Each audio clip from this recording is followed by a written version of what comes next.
Kunjung asma dalem yang Rama Sang Putra tuwin yang Roh Suci. Amin. Para kadang sutresna sumitra panglimbang enjing bruder suster Bapak Ibu lare lan para kadang wiranem ingkang bener kaening Gusti sugeng enjing lan berkah dalem. Mudya bisane mlebu liwat gapura sing ciut. Awit aku kondo akeh sing nyoba mlebu nanging ora bisa.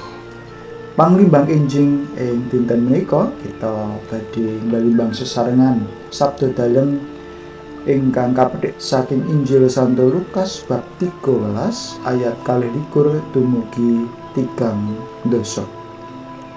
Para kadang kinasih, nalika dipun paringi kalodhangan kesempatan kagem milih margi, tentu tiyang langkung remen margi ingkang wiyar, ingkang gampil, ingkang alus lan rata tinimbang milih margi ingkang ciut, risak lan kepara mendak medhugul.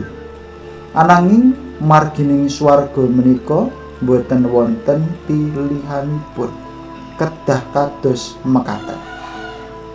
Rumpil, angel, rekaos, lunyu, mbetahaken pangatos-atos, kasupyan, lan perjuangan. Gusti Yesus ngendika, mudya bisane mlebu liwat gapura sing ciut.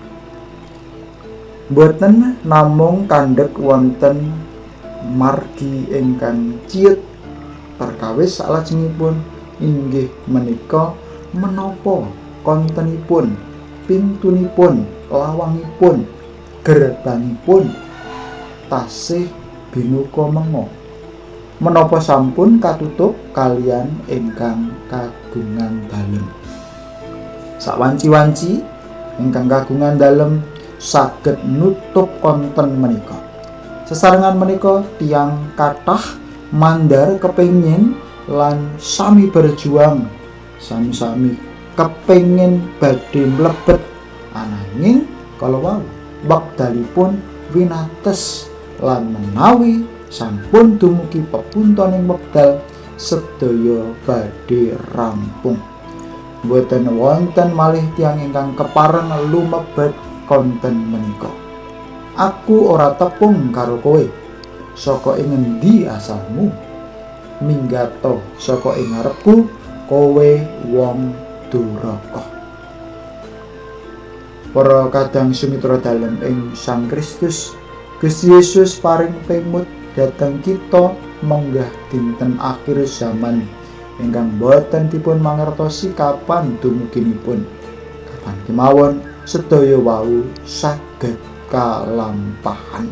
Pramila kita kaajak supados nyawisaken diri sak sae-saenipun kagem nampi rawuh dalam Gusti Yesus mawi kamulyanipun. Iman kedah tetep setya lan boten gampil goyah-goyang menawi manggi pacobening gesang. Semangat asih tresna ingkang makantar-kantar ingkang dipun nugrahaken kalian Gusti Allah kedah dipun wujudaken wonten ing gesang padintenan kita. Mugi linurnalah yang Rama Sang Putra tuwin yang Roh Suci kados sing mula buka sak menika sarta ing sak langinipun. Amin. Kunjuk ing asma dalem Rama Sang Putra tuwin yang Roh Suci. Amin. Sugeng makarya, sugeng lelati Gusti Yesus berkahi berkah dalem. Amin.